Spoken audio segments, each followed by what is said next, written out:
How to use Illy Coffee Machine. Now, I faced a few issues when trying to make a coffee with this machine in my hotel room, but I resolved them and found there are three main issues there could possibly be if your machine is not working. The first one is not having enough water. To resolve that, you want to take the back part off the Illy Coffee Machine like I've just done there, then pour in enough water to actually make the coffee. That's very important, otherwise if you have no water you will not be able to make the coffee just with a pod alone. Number two, we've got the actual back plug, so make sure it's plugged in correctly.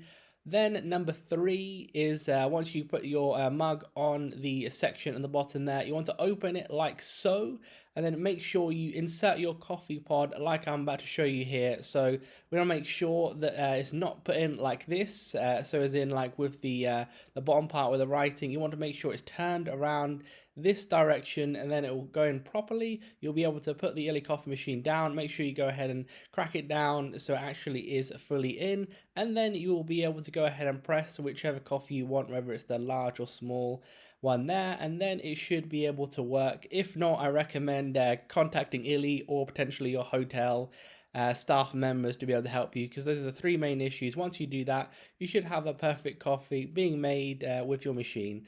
Leave a like on the video if it helped, subscribe for more helpful videos.